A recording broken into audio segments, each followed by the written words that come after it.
Mesdames, Messieurs, bonsoir et bienvenue à tous dans ce nouveau numéro de votre magazine d'actualité Info 7. L'actualité reste dominée par notamment la célébration des héros nationaux Lumumba et Laurent Désiré Kabila. La situation sécuritaire dans la partie est de la République démocratique du Congo, on continue à en parler. Kinshasa a fait face aux inondations après le passage de Dame la Pluie et sur ce plateau, nous avons le plaisir de recevoir pour vous Maître Guylain Douga, qui est analyste politique. Bonsoir, Maître. Bonsoir, bonsoir. Meilleurs vœux, l'année 2026 a commencé. Merci, Paris. Alors, Maître Guylain Douga, un plaisir de vous avoir en ce début d'année 2026. Vous le savez, les léopards de la RDC ont été éliminés de la CAN.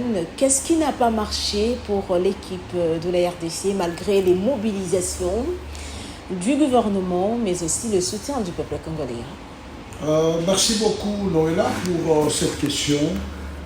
En tout cas, il y a lieu d'encourager notre équipe avec tout le staff technique parce qu'ils ont fait un travail de haute facture. En dépit de tout ce que j'ai entendu, parce qu'il y a des gens qui sont là pour critiquer. Oui, il y a quand même beaucoup de critiques. Non, oui, on connaît les Congolais, comment est-ce qu'ils opèrent. Certains ont même appelé à la démission de l'entraîneur. Oui, mais ceux-là qui appellent à la démission de l'entraîneur ne sont pas de modèles.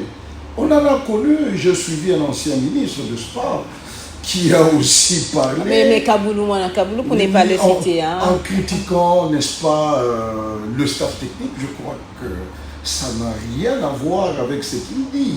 Parce que lui-même, bon, il a été au sport, on connaît le résultat. Donc, il y a lieu vraiment de louer l'équipe avec le staff technique. Le travail était impeccable. Vous savez, en matière de football, c'est un problème aussi de... Ce n'est pas que toutes les équipes qui ont eu à se qualifier là-bas, ils étaient meilleurs que nous. Le Nigeria, nous les avons battus. Le terrain, c'est autre chose, hein? Oui, le terrain, c'est autre chose. Il peut y avoir, par exemple, par concours de circonstances, regardez le schéma dans lequel nous sommes passés. Nous n'avons pas des équipes faibles. Mais il s'est fait qu'en dernière minute, par erreur technique, on nous a marqué. Je crois que ce n'est pas pour autant qu'on va dire que nous n'avons pas la meilleure. Aujourd'hui, nous avons la meilleure équipe d'Afrique. Et je crois que si nous encadrons ces jeunes gens-là, je crois que nous pouvons même faire de prouesses à la Coupe du Monde. Mais l'inquiétude de plusieurs, que c'est contrairement à d'autres compétitions, on n'a pas cette fois-ci eu quand même des locaux. Oui, mais pour quel championnat? Parce que c'est ça le problème. Il ne faut pas amener les locaux comme figurants pour le plaisir de le dire. Quel est le niveau de championnat, n'est-ce pas, dans notre pays? Non, écoutez, soyons sérieux. Si nous avons des Congolais meilleurs qui sont en Europe et qu'ils peuvent défendre valablement le pays, ça fait fâcher qui? Vous prenez un joueur local qui vient, je ne sais pas, de Motema Pembe, de Vita, ainsi de suite, qui n'a pas le niveau de ces championnats-là. Est-ce que faudra-t-il le faire par plaisir de ceux-là qui le disent? Hier, on avait un championnat de haut niveau et aujourd'hui, en tout cas, nous sommes pratiquement dans le raté. Mais pourquoi? Qui est responsable de la situation? Mais le problème, c'est de la politique sportive au Congo. Quel est le financement que nous avons? Quels sont les moyens que nous mettons dans le football congolais? Et aujourd'hui, trop peu d'équipes peuvent se déplacer, aller dans d'autres provinces pour aller faire face au championnat. Et tout le monde comptait seulement sur l'État. C'est ça le problème. Les moyens que nous mettons ne peuvent pas amener un championnat, n'est-ce pas, de très haut niveau, par exemple, comme au Maroc. Il y a des équipes, il y a aujourd'hui des championnats. Quand vous entrez dans ces championnats, même la Tanzanie commence à se dépasser avec son championnat. Ce qui n'était pas le cas. Hein? Ce qui n'a jamais été le cas. L'Angola est en train de prendre aussi l'élan. Donc, nous devons d'abord nous placer à un niveau, à un standard acceptable. C'est à ce moment-là que nous pouvons compter sur nos joueurs locaux. Je ne dis pas que nous n'avons pas de bons joueurs, mais le niveau de compétition ne peut pas leur permettre de s'intégrer très facilement. Alors, comment trouvez-vous aujourd'hui, où voyez-vous le leadership de l'actuel ministre de Sport, Didier Boutimou? Oui, bon, il fait ce qu'il peut faire. N'est-ce pas? Parce que c'est ça, cette politique que je viens de critiquer au niveau interne. Parce que ni t'étais le joueur qui vient de l'extérieur, je crois que la qualité du football que nous avons vu là-bas, on ne pouvait pas avoir ça. Mais au moment où nous sommes incapables de nous baser sur notre politique interne du sport et que nous n'avons pas de pièces qui peuvent nous représenter à ces échelons-là, ça pose problème. Je crois qu'il doit faire un effort, fournir un effort pour essayer un peu d'améliorer. Regardez dans presque tous les championnats. Si le Congo est représenté, n'est-ce pas, il est représenté par les gens qui viennent de l'extérieur. Que ce soit le volley, que ce soit le basketball. Est-ce qu'on peut dire que la RDC, oui, ce sont les léopards, mais la RDC bénéficie de l'expérience de l'extérieur parce qu'ils évoluent à l'extérieur. Parce qu'ils sont formés par les autres. Nous en bénéficions. Parce que localement, nous n'avons pas des éléments qui peuvent nous représenter. Alors, la finale, va se jouer. La finale, c'est entre le Sénégal et le Maroc, pays organisateur. Vous savez, quand je vois le Sénégal aller en finale, il suffit de tout petit peu. On allait ébranler cette équipe. N'était peut-être ce qui est arrivé à notre défenseur qui avait raté certainement et qui a permis au Sénégal de marquer. Donc c'est pour vous dire que si le Sénégal est arrivé aujourd'hui en finale, la RDC pouvait aussi valablement arriver. Mais nous donnons la chance aux deux équipes que le meilleur puisse l'emporter. Que le meilleur puisse l'emporter. Exactement. C'est ça le football. Ouais. Le meilleur, je crois que je suis un tout petit peu penché vers le Sénégal. L'équipe sénégalaise a une certaine maturité. Et surtout que le Maroc va beaucoup jouer sous la pression de son public. N'est-ce pas? Il suffit tout simplement, avec l'équipe sénégalaise qui a la maîtrise du public, qui a une certaine maturité, avec deux joueurs expérimentés, je crois que la tendance penche un tout petit peu vers le Sénégal. Mais souvent on dit que c'est pas intéressant quand la coupe reste dans le pays organisateur.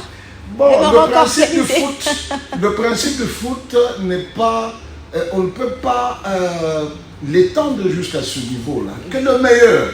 Parce que quand vous êtes meilleur et que vous êtes pays organisateur, mais certains estiment par exemple que le pays organisateur a toujours certaines faveurs. Non, mais il ne faut pas s'effacer. Le sol, les publics. Il ne faut pas nous voiler la face.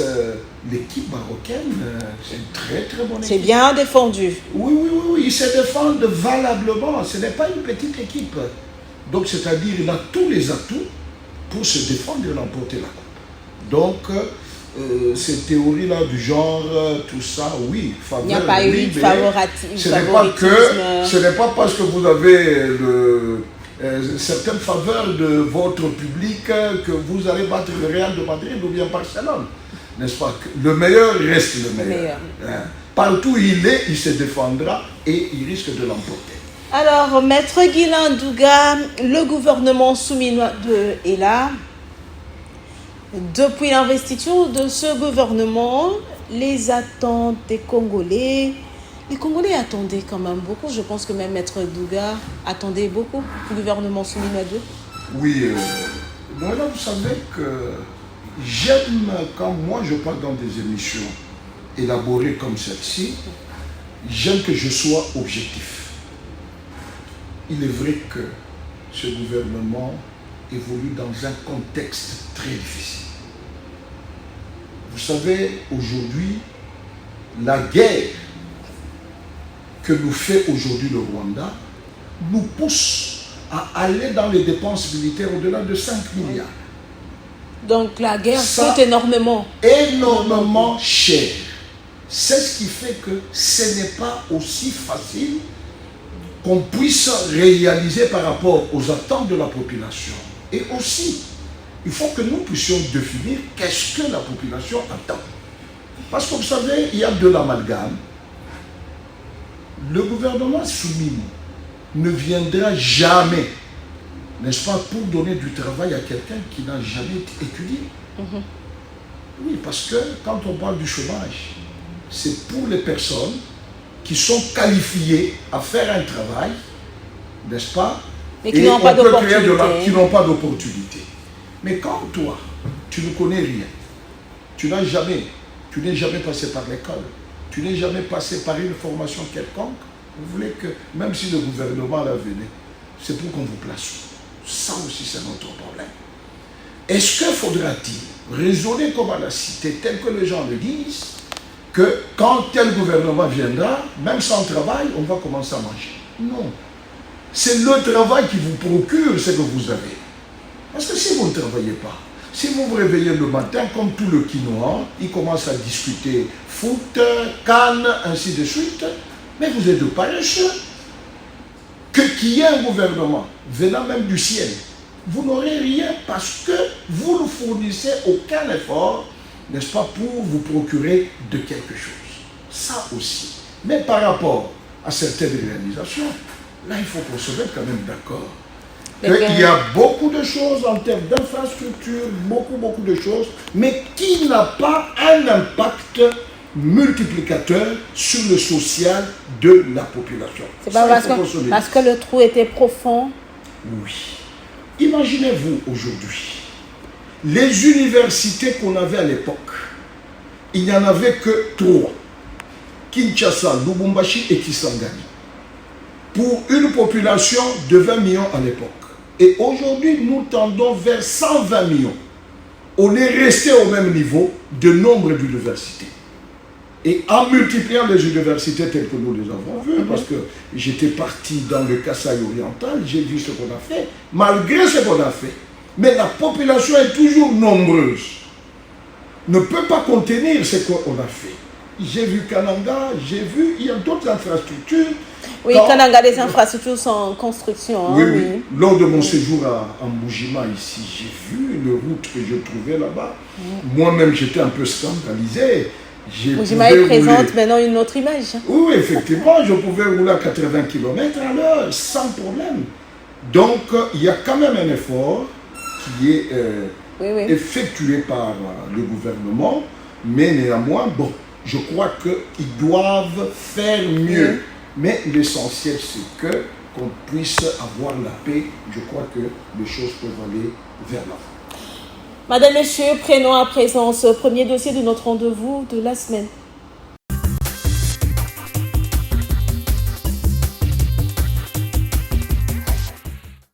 Les faits remontent sous le gouvernement Sama Lukonde II. Certains départements ministériels et entités publiques ont signé avec la société Pays Service Entreprise des droits américains des protocoles d'accord et mémorandums d'attente à caractère exploratoire dans le cadre d'un projet de digitalisation des services publics. Ces instruments ne constituaient pas, au regard du droit congolais, des finances publiques, des actes de nature à engager financièrement les trésors publics. En particulier, aucune opération financière, aucune prise de participation de l'État ni aucun autre engagement budgétaire n'a été valablement conclu par le ministre ayant les finances dans ses attributions. Concernant la demande des 20 millions de dollars américains, lorsqu'une telle demande est introduite, les services compétents du ministère des Finances procèdent directement aux diligences administratives et juridiques requises. Ces analyses ont conduit à constater l'impossibilité légale de donner suite à cette demande. Le gouvernement de la RDC dément formellement et catégoriquement toute allégation selon laquelle une autorité publique, un responsable politique ou un agent de l'État aurait perçu directement ou indirectement une commission en lien avec ce dossier. Toute personne estimant disposer les éléments matériels est invitée à les transmettre aux autorités judiciaires compétentes dans le respect strict des voies légales et institutionnelles.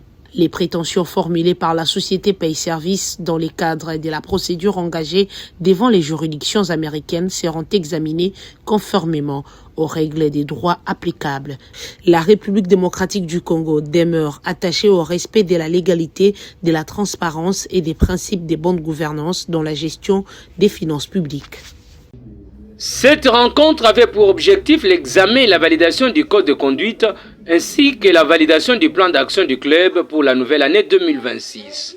Il était question de revoir article par article du draft du code de conduite. Comme c'est au début de l'année, il était également important qu'on puisse planifier les activités à mener au premier trimestre, au deuxième trimestre et au troisième trimestre. Et c'est le travail que nous avons fait aujourd'hui dans une ambiance bon enfant. Vous avez vu la contribution des uns et des autres, ce qui nous a conduit à valider notre code de conduite, mais aussi à valider les activités à mener tout au long de cette année 2026. Et c'est l'occasion pour nous de dire merci à tous les membres pour leur contribution et surtout merci aussi à la Croix-Rouge de la RDC qui nous a accompagnés aujourd'hui pour que nous puissions sortir de cette salle avec ces 2 documents. Donc l'objectif a été atteint. Ça a toujours été une priorité pour la Croix-Rouge de voir comment continuer à collaborer avec les journalistes. Vous savez, les journalistes, c'est un partenaire important pour la Croix-Rouge parce que c'est grâce aux journalistes que le travail de la Croix-Rouge est connu. Et c'est grâce aux journalistes que la Croix-Rouge est bien positionnée à travers tout ce que nous faisons. Et donc l'étape d'aujourd'hui qui concerne la validation de la feuille de route a été cruciale pour nous parce que ça nous permet de voir comment nous allons ensemble cheminer au courant de cette année 2026. À l'issue des travaux, tous les points inscrits à l'ordre du jour ont été examinés et validés à la grande satisfaction de l'Assemblée. Une démarche vivement saluée par la Croix-Rouge qui a réaffirmé son engagement à accompagner le club des journalistes dans la mise en œuvre de ses actions tout au long de l'année. Et la Croix-Rouge s'engage dans la mesure de ses possibilités de pouvoir renforcer cette collaboration avec les médias pour faire la promotion de ces principes, donc les principes fondamentaux de la Croix-Rouge et les valeurs de la Croix-Rouge, et aussi renforcer la connaissance de cette Croix-Rouge au niveau des communautés. Donc nous pensons que cette collaboration va vivre longtemps et ça permettra justement de bien, si vous voulez, bien renforcer la perception positive de la Croix-Rouge pour l'intérêt des Congolais. Cette réunion d'une importance capitale a été rendue possible grâce à l'appui de la Croix-Rouge de la RDC. Lors de cette rencontre, Noëlla Kambaja, coordonnatrice du club, a également lancé un appel aux personnes physiques et morales pour rejoindre le club des journalistes amis de la Croix-Rouge. Et nous disons merci au CICR qui a appuyé cette activité à travers la Croix-Rouge. Et l'occasion pour nous de demander à toutes les personnes de bonne volonté qui nous suivent aujourd'hui, personnes morales ou personnes physiques, de venir adhérer à notre club comme invité d'honneur pour que nous puissions atteindre les objectifs. Cette rencontre marque ainsi un pas important dans le renforcement de la collaboration entre les médias et la Croix-Rouge au service de l'action humanitaire et de l'information responsable.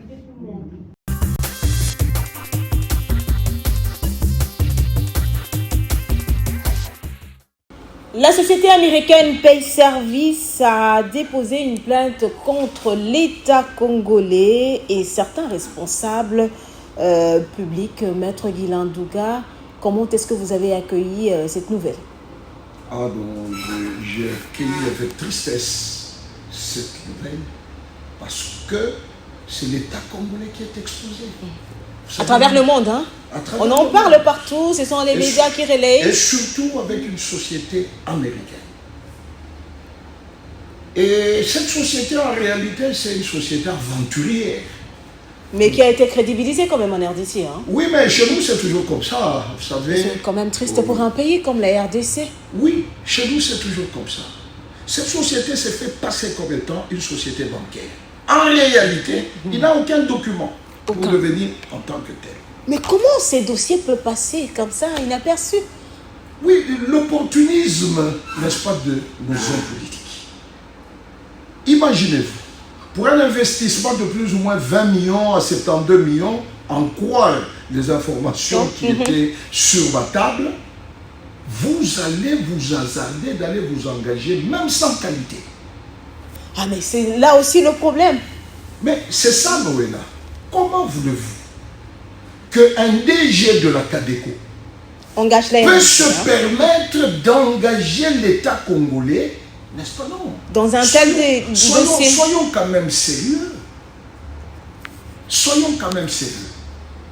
Un DG de la CADECO. Et il est là, il est tranquille, parce qu'il a été nommé, parachuté, je ne sais par qui. Ça, c'est bien. Tous les ministres qui se sont engagés ici, en principe, ils devraient être révoqués. Parce que c'est un scandale. Oui. Depuis quand un ministre peut engager tout l'État congolais? Le ministre ne peut pas engager l'État congolais. Le contrat a été signé avec qui? C'est passé lors de quel conseil de ministres? Mais il y a des gens, des opportunistes qui tombent comme un cheveu dans la soupe. Vous engagez l'État. Maintenant, aujourd'hui, l'État est exposé au paiement des indemnités de 4 milliards. 4 milliards. J'ai suivi ici, on a acheté, je crois, une ambassade à Manhattan. Mais demain, après-demain, on peut nous condamner, on saisit toutes ces histoires-là. 4 milliards. 4 milliards. Or, en réalité, même sur le terrain, dans le fond du problème, cette société n'a jamais réalisé quoi que ce soit. Parce qu'il n'y a pas de résultats palpables. Mais aujourd'hui, on est là. Il y a des gens qui ont signé, rien comme si rien n'était. Nous devons en principe nous mettre debout, n'est-ce pas? S'il faut interpeller ce ministre, tous ces mandataires de l'État là, il faut le faire parce qu'ils ne peuvent pas exposer l'État à ce niveau-là. Surtout avec les Américains, avec le contrat que nous voulons signer. L'intérêt avec des gens comme le Trump, d'abord l'intérêt des Américains. Et souvent et dans le s'ils système... trouvent que nous sommes imbibés dans la corruption, je crois qu'ils nous prendront jamais au sérieux avec tout ce que nous sommes en train de faire comme montage en matière de contrat, ainsi de suite. Mais Maître Guilandouga, comment peut-on expliquer qu'une société qui n'existe pas débarque là et discute avec vous? La RDC n'a pas pris le temps d'enquêter sur la société. Non, mais quelle RDC? De quelle RDC vous parlez? Dites-moi que le ministre, les mandataires de l'État qui ont signé, en d'autres termes, c'est ce qu'on appelle une certaine légèreté. Ça, c'est une légèreté. Parce qu'en principe, si l'État était informé, je crois que ça devrait passer par le mécanisme de contrôle, n'est-ce pas, habituel. Et à ce moment-là, on devrait connaître la société qui est en face de nous. Est-elle crédible? Est-elle crédible? Et surtout que l'État congolais a tous les moyens de vérification. Avec les relations qu'on entretient depuis un temps avec les États-Unis. Et alors, quand ce sont de colmatage que vous faites dans le noir, les conséquences, nous les avons. Et maintenant, c'est l'État qui est exposé. Et tous les ministres là sont entrés dans une coquille. En principe, il faut les dénicher de là où ils sont. Pour qu'ils viennent s'expliquer comment ils se sont permis, n'est-ce pas, d'engager l'État congolais. Et aujourd'hui, on est exposé à ce que les indemnités qui nous demandent. Et si vous n'aviez pas oublié Donald Trump, la priorité pour lui, c'est d'abord son peuple, d'abord sa population. Son peuple, et il ne peut coopérer qu'avec un État où il n'y a pas de corruption. Et là, c'est clair, c'est connu. Mais qu'est-ce qui ne vous dit pas que tous ces gens qui ont signé là-bas, ils étaient intéressés dans ce contrat? C'est ça le problème. Donc, peut-on dire que la RDC sera sommée de payer cet argent? Oui. Parce que le gouvernement américain ne va pas exposer... Non, il y a toujours la possibilité de se défendre. Okay. Il y a toujours la possibilité de se défendre. Pourquoi nous là? Vous savez, ces genres de structures, ils n'aiment pas aller dans des juridictions traditionnelles. C'est devant la cour d'arbitrage. Okay. La cour d'arbitrage est très sévère. Et la cour d'arbitrage ne tient pas compte de notre loi interne. Du moment où il y a seulement une apparence d'irrégularité, c'est-à-dire que l'État s'était engagé. Et à ce moment-là, par conséquent, on va sanctionner l'État. Parce qu'aujourd'hui, il y a possibilité de se défendre, bien sûr. Je ne suis pas, malheureusement, je ne suis pas avocat de l'État congolais. Si l'État me consultait, là, c'est autre chose. Mais néanmoins, il y a toujours la possibilité de se défendre. Donc, ce n'est pas encore perdu pour l'État congolais. Il y a une possibilité pour l'État de se défendre. Il y a toujours possibilité de se défendre. Mais attention, c'est une société américaine, devant les juridictions américaines. Donc, il y a 1000 chances que nous puissions perdre au profit de cet Américain-là. Donc là, bien que c'est aussi une société comédienne. Donc là, l'État congolais devra donc miser sur le choix d'abord des avocats. Il faudra des bons avocats. Bien sûr, en international, on ne prend pas n'importe qui. Hein. Là, il n'y a pas de tralala. Là, c'est le droit public international qui joue. Vous savez, en matière d'arbitrage, il faut avoir une expertise fouinée et outillée qui peut vous permettre de faire face à ces genres de contentieux. Alors, cela fait quand même exactement quelques jours que ces dossiers fait la une sur les réseaux sociaux, mais le silence de l'État congolais, parce que normalement, comme vous l'aviez dit, des sanctions devraient s'en suivre. En principe, est-ce que les gens qui ont signé sont-ils des intouchables? On ne sait pas. En principe, si moi j'étais ministre de la Justice, je devrais déjà sauter sur l'occasion pour ouvrir une enquête judiciaire. Parce que c'est tout l'avenir d'un peuple qui est lié à ce dossier. Imaginez-vous, parce que nous parlons de lèvres, 4 milliards, 4 milliards, c'est toute une fortune. Oui, dans le temps. Et cet argent sortira du trésor public. Du trésor public. Il y avait deux temps où on n'avait qu'un budget de 2 milliards. Et aujourd'hui, si nous devons, à cause de la maladresse de certains individus véreux, à ce moment-là, on condamne tout un État à 4 milliards. Donc, je crois qu'il y aura une certaine sorte d'irresponsabilité de notre part. Donc, il faut ouvrir l'œil et le bon. Accusation contre certains membres du cabinet du ministre des Finances. Maître Guilain Douga, vous aviez suivi ce dossier? Oui, mais pour moi, ce n'est pas du nouveauté. Mais comment ça? Oui, oui. Bon, je connais le mode opératoire. Ah, vous connaissez le mode opératoire? Non, je connais. J'étais aussi dans le circuit de ministère, je connais. Qu'est-ce qui se passe parce que vous connaissez le mode opératoire? Oui. Ce n'est pas du nouveau. Dans la mesure où, pour qu'on vous paye dans le ministère de Finances, ou bien faire passer un dossier au ministère du Budget, il faut y laisser les plumes. Il faut y laisser les plumes. Il faut y laisser les plumes, c'est-à-dire quoi? Il y a une rétrocommission dans le cas d'espèces. De gens qui ont été mis la main qui ont été pris la main dans le sac, c'était 15% qu'ils demandaient. Aujourd'hui, on a décelé le 2. Le conseiller chargé du Trésor. Dire que c'est une pratique normale. Exactement, ça existe. Pour moi, il n'y a pas de nouveauté là-dedans. N'est-ce pas? Je vous donne un exemple. Vous savez, toujours au ministère de Finances, là, tel que je vous ai dit, le dossier ne passe pas s'il n'y a pas de rétrocommission. Le dossier ne passe pas au budget s'il n'y a pas de rétrocommission. Il y a même ce qui est plus grave, des structures de l'État. L'État peut doter, par exemple, un fonds secret de recherche. C'est toujours en combine avec les agents, ou soit du ministère des Finances, ou soit du ministère du Budget, avec certaines structures judiciaires ici, notamment le casier judiciaire, la police ici. Mais qu'est-ce que les structures judiciaires viennent faire dans ce dossier? Mais on interpelle toujours ces structures-là. Ah bon? Oui, pour vérifier. Après avoir donné à ces agents-là qui demandent 15%, on vous met devant une juridiction pour que vous puissiez vous expliquer de l'argent que vous avez reçu. Vous allez dire que j'avais donné 15%. Et à ce moment-là, vous vous retrouvez dans certaines irrégularités parce que vous devrez expliquer, n'est-ce pas, motiver votre position par rapport à ça. Et c'est de l'argent qui reste là-bas. Mais allez-y doucement. Vous voulez dire que lorsque vous avez un décaissement au niveau du ministère du Budget ou au niveau du ministère des Finances, vous laissez la rétrocommission et ce sont les services judiciaires qui sont derrière vous. Oui.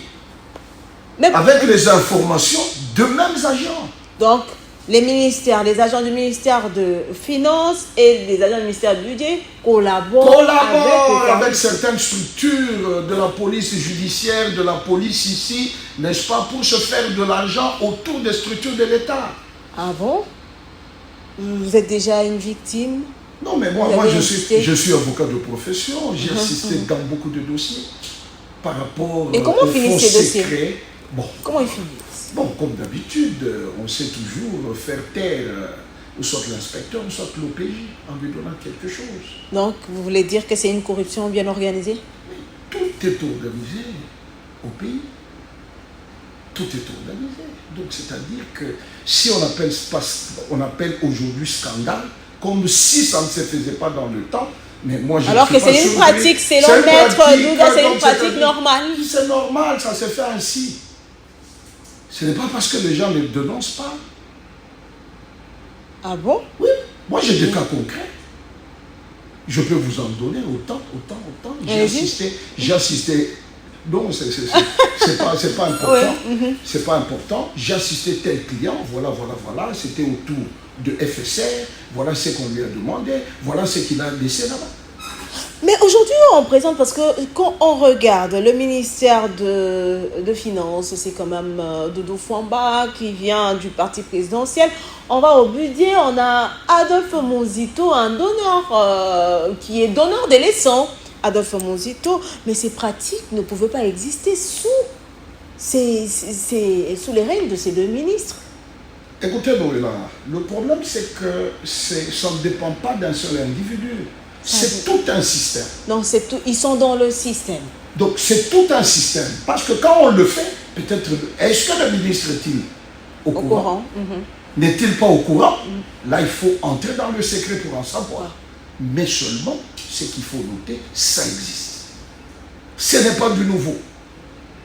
Il y a plus pire que ce que nous venons de connaître avec, n'est-ce pas, la rétention des honoraires des avocats de la République à qui on a demandé 15%. Peut-être si un avocat peut dénoncer ça, il a le courage de le faire, ils l'ont fait et c'est arrivé aux oreilles du ministre. C'est arrivé aux oreilles du ministre, Dieu merci. Mais tous ceux-là qui opèrent dans le noir, qui ne sont pas dénichés jusqu'alors. Et comment mettre fin à cette pratique? Non, c'est la rigueur dans le travail. La justice doit être dissuasive. Parce que si nous voulons faire, n'est-ce pas, des actions d'éclat, là, on ne sert pas à l'État congolais. Parce que vous savez, Noëlla, je n'ai jamais été d'accord, surtout au niveau de la police, là. Quand vous arrêtez des criminels, c'est la télévision, tout ça. Ça, c'est du cosmétique. N'est-ce pas? Parce que ça n'a pas d'efficacité. Même sur le plan des enquêtes. Présentation des Koulouna. Oui, même sur le plan des enquêtes. Vous arrêtez une association de malfaiteurs. Vous voulez faire maintenant de la publicité. Mais les autres qui sont dans le noir, ils auront le temps de fuir. Les enquêtes sont secrètes. Mais, contrairement mais en RDC, c'est devenu maintenant une pratique. Non, c'est de la publicité. C'est pourquoi j'appelais ça, c'est du cosmétique. Tu veux qu'on voie que tu travailles. En réalité, c'est une fragilité dans le système. Alors, je reviens à ma question. Comment arrêter cette pratique que vous avez dénoncée au niveau des ministères de Finances et du budget? Il faut que la justice puisse faire véritablement le travail. Il ne faut pas que la justice soit sélective. Vous faites passer le dossier qui vous semble être bon de faire passer.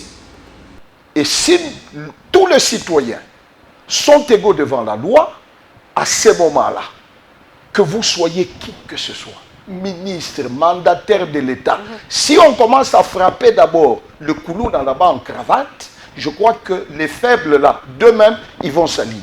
Mais est-ce qu'il y a aussi une responsabilité des ministres,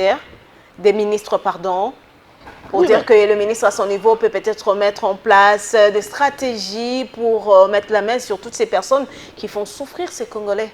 En d'autres termes, quand il y a des scandales du genre, c'est-à-dire, il y a une mauvaise gestion du ministère. Comment, si toi tu peux être à la tête, et que ces histoires arrivent, ça se passe dans ton ministère, tu n'es même pas informé, c'est un problème de dysfonctionnement de votre ministère.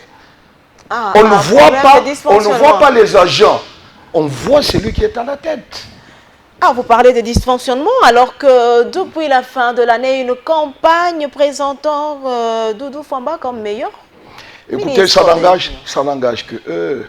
Avec les médias que nous avons aujourd'hui, n'est-ce pas? Et vous savez comment certains médias opèrent. Et moi, je n'ai jamais été d'accord. Avec quoi? Nous qui avons vécu, par exemple, à l'époque de Mobutu là-bas, tu ne verras jamais un ministre de Mobutu être chanté par les musiciens. Oh non, diplôme de mérite. Non. Le mérite, c'est le gouvernement qui sait. Qu'est-ce qu'il a fait pour qu'il mérite quoi? Qui sent l'impact de tes actions. Oui, mais la population, c'est pourquoi j'ai parlé de médias. Il suffit tout simplement que que je sois promoteur de médias, je peux peut-être promouvoir tel, à côté là-bas, il y a des choses qui peuvent se passer entre moi et celui qui a été promu, pour question de visibilité. On connaît comment est-ce que les choses s'opèrent. Il faut d'abord commencer par arrêter ces choses-là. Ministre, on commence à te dire... Qui doit arrêter? Mais c'est celui qui donne l'impulsion, c'est-à-dire le chef de l'État doit mettre fin à ces systèmes-là. Cette pratique est devenue normale. Non, ce n'est pas normal. Ce n'est pas normal. C'est pourquoi j'ai donné le cas de Mobutu. Tu ne verras jamais quelqu'un être chanté. Les mandataires de l'État, ce ne sont pas de vedettes. Ils sont là au service de l'État. Ils doivent être d'ailleurs esclaves. Esclaves de la population. Mais si la population commence à te louer comme ça, c'est ce qui amène, n'est-ce pas? Regardez dans nos partis politiques. Mais c'est scandaleux. Qu'est-ce qui se passe? Même dans nos ministères là-bas, qui sont-ils tous ces agents-là? C'est du clientélisme, tout ça. Quelqu'un qui est là, sans aucune formation, parce que vous êtes avec lui dans un parti politique, il est là. Et quand vous entrez dans les structures, c'est qui? Cousin, beau-fils, beau-père, ainsi de suite. Vous voulez que le pays aille où? C'est pourquoi nous avons ce genre de scandale. Comment voulez-vous que vous soyez ministre, que vous puissiez condamner votre beau-père, qui est dans votre cabinet, s'il s'adonne à des pratiques pareilles? Et ça a été dit. Ici, dans le ministère, il ne faut pas prendre les gens avec qui vous avez de liens. Mais ça n'a jamais cessé. Qui les condamne? Personne. Donc là, le portrait robot des agents qui sont dans le ministère, on se connaît. Nous avons été conseillers de ministres. On connaît combien de personnes parmi les conseillers pouvaient travailler. Les autres, ce sont des recommandés qui viennent du nord, de l'est et de l'ouest. En figurant, ils sont là et ils commencent à vous demander ce qu'il faut faire. Donc, si nous voulons être sérieux, il faut être efficace. C'est-à-dire quoi? C'est-à-dire qu'il faut être coriace. Et dans la sélection de gens qui doivent travailler pour l'État. On ne prend pas de gens comme ça pour le plaisir. On a chanté avec lui dans la chorale. On a été avec lui quand j'étais encore dans tel village. Non. Alors, est-ce que Maître Guilain Douga est en train de dire, en d'autres termes, qu'il est un peu déçu de la gestion de l'Union pour la démocratie et le progrès social aujourd'hui à la tête de la RDC? Je ne cible pas un parti politique. Parce que vous savez, vous connaissez la configuration, n'est-ce pas, de notre gouvernement. C'est un gouvernement de compromis. C'est-à-dire, il y a beaucoup de structures qui se mettent ensemble pour avoir la majorité, n'est-ce pas? Quand on attaque tel parti et tel autre parti, on croirait qu'il n'y a que cela. Non, mais le système est pourri. Le système est pourri. Il est pourri. Mais le président de la République a dit qu'il est en train de déboulonner le système. L'ancien système. L'ancien système, oui. Ah, ça, c'est un nouveau système? Oui, ils ont installé un nouveau système. C'est pourquoi nous sommes en train... Lesquels? Nous sommes en train de nouveau critiquer. Système oui, c'est-à-dire, si hier c'était le système Kabila qui a été déboulonné, et aujourd'hui, nous sommes en train de critiquer le système Tshisekedi. Ah, donc vous voulez dire que c'est la continuité du système Kabila, c'est ça? Non, non, je n'ai pas encore dit ça. J'ai dit c'est un nouveau système. Ah, maintenant c'est le système Tshisekedi que nous sommes en train de critiquer. Parce que Tshisekedi, quand il est arrivé, il était en train de vouloir déboulonner d'abord le système Kabila. Oui. Donc il a réussi à déboulonner le C'est système à lui Kabila. de nous le dire dans ses évaluations. Est-ce que c'est ce que vous voulez dire, que le système Kabila a été déboulonné et là, c'est le système? C'est à lui de nous dire qu'est-ce qu'il entend quand il dit qu'il a déboulonné. Et aujourd'hui, est-ce qu'il est arrivé au point où il peut dire que le système de Kabila a cessé? Madame Echefieux, place à ce deuxième dossier.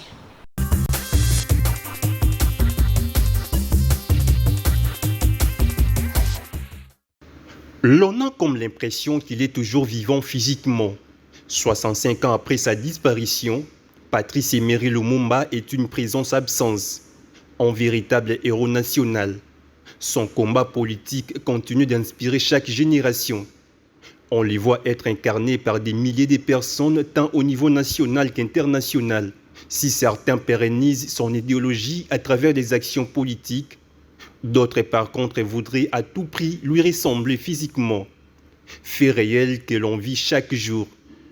Récemment, on l'a vu être ressuscité à travers le jeune Congolais Michel Kouka, alias Lumumba Veya, qui s'est mis en sa posture à la Coupe d'Afrique des Nations qui se joue au Maroc. Quelle joie, quelle admiration de voir encore ces grands panafricanistes. Né le 2 juillet 1925 dans la ville d'Onaloa, dans l'actuelle province du Sankuru, Patrice Emery Lumumba a marqué les esprits par sa lutte pour l'indépendance du Congo. Une lutte qu'il a menée jusqu'au bout, au péril même de sa vie. Ceux qui l'ont contredit ont fini par lui donner raison au fil du temps, après avoir compris son souci pour les grands Congo et pour l'Afrique. Tel un véritable prophète, Patrice Emery Lumumba a même évoqué à son époque les projets de balkaniser la RDC, fait qui sévit actuellement avec l'agression rwandaise. Grand esprit, ce héros national a côtoyé d'autres grandes figures africaines avec lesquelles il a partagé la même vision, c'est-à-dire défendre l'Afrique face à la pensée coloniale, ne visant pas le développement du continent, à l'instar de l'ancien président du Ghana, Kwame Nkrumah. Malheureusement, il va être lâchement assassiné par les ennemis de l'Afrique en complicité avec certains de ses compatriotes trompés par les colons. M. Paul Kagame dit clairement que le mobile de l'agression de la RDC, j'ajoute, le mobile de ces milliers de morts que nous avons perdus, sont liés du fait que nous occupons une partie de cette terre qui serait dans notre pays. Mais M. Paul Kagame est tellement clair qu'il ne s'agit pas de M. Tshisekedi, parce que la crise a commencé avant M. Tshisekedi. Il ne s'agit pas de M23. C'est Paul Kagame qui le dit. Il ne s'agit même pas de M. Kabila. C'est Paul Kagame qui le dit toujours. Lui n'est pas en RDC. Il vient de le confirmer. Pas parce qu'il est en train de poursuivre le FDLR. Il est en RDC parce qu'il réclame ces terres qui ont été prises par la RDC. Et lors des partages de l'Afrique, ça a été mal fait. C'est M. Paul Kagame qui soulève ces propos. Maintenant que nous savons le mobile de Paul Kagame, ce n'est pas la gouvernance de la République. Le problème de crise politique, s'il y en a dans notre pays, ne concerne pas M. Paul Kagame. Lui, il a un autre agenda.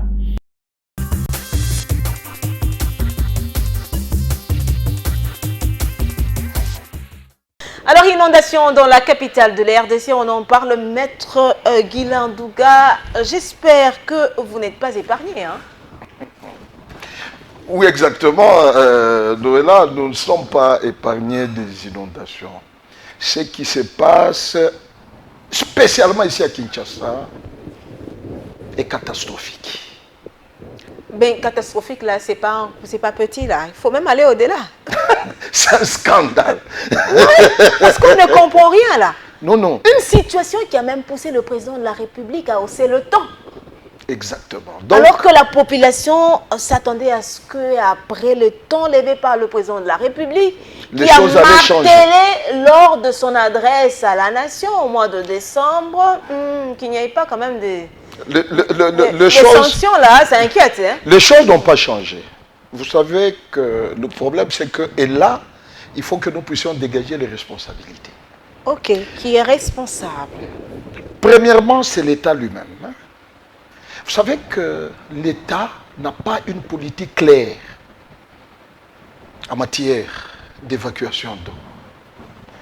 Plus tard qu'avant-hier, j'ai appris qu'ils sont allés même en Belgique pour aller chercher la carte pour la canalisation d'eau de la ville de Kinshasa. Ah? Oui, oui. Allez chercher la carte en Belgique? En Belgique, oui. J'ai suivi le gouverneur lui-même, le dit. Donc, il a pris son avion de Kinshasa vers... Il y avait toute une commission qui est partie en Belgique pour aller chercher cette carte-là. On est où là? Oui. Donc, c'est-à-dire que on faisait dans le temps une politique, on avançait en hésitant. On ne savait pas exactement qu'est-ce qu'il fallait faire. Vous savez, c'est pourquoi j'ai dit il n'y a pas une politique claire autour, n'est-ce pas, de tout ce qui est le système d'évacuation d'eau de la ville de Kinshasa. C'est par après qu'on découvrira qu'il y a même des sites d'évacuation d'eau qu'on avait lotis.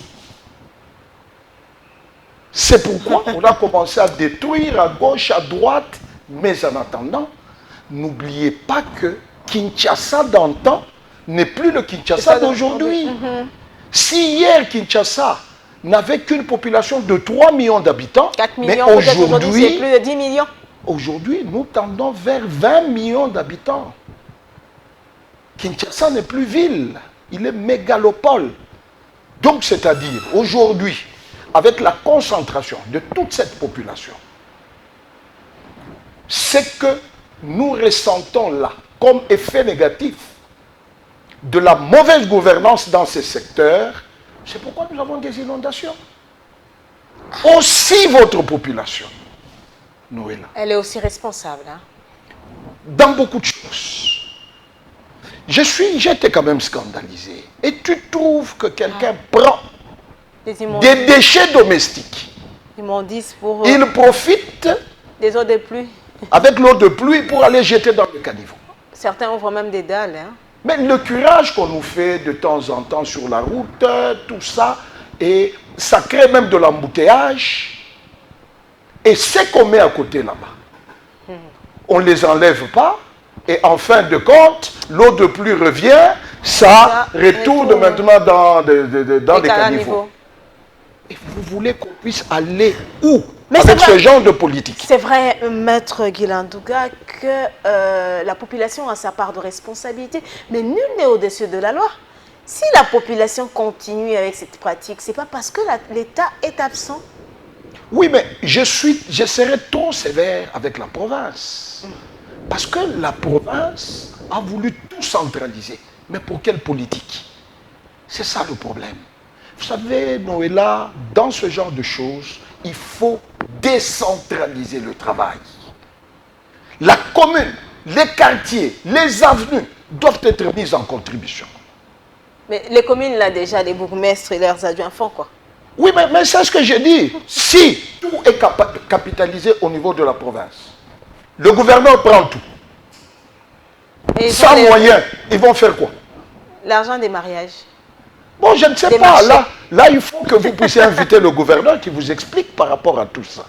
Donc, dans le pays, nous allons ailleurs. On apprécie le pays, c'est propre, c'est ainsi. Toutes ces autorités vont ailleurs. Hein? Oui, oui, ils le savent. Et puis elles voient tout ce qui se passe ailleurs. Et vous venez ici. Comment la population est disciplinée. Vous venez ici. Aucun policier derrière un individu. Mais l'individu est face à la responsabilité. Ne parlons pas de l'Europe. Okay. Même le petit pays qui nous agresse ici, le Rwanda. Donc ces gens-là, pas plus tard que hier, ces gens-là, quand vous arrivez au Rwanda, c'était une sorte de bourgade qui ne pouvait jamais comparer à nos villes ici. Mais la conscience a travaillé. Et des dirigeants, et de la population. Et aujourd'hui, nous avons des résultats. Ne venez pas ici pour nous faire chanter des choses, tout ça, avec beaucoup de sirènes. La population n'a pas besoin de sirènes. Oui, comme slogan, oui. Mais en réalité, les résultats sont où?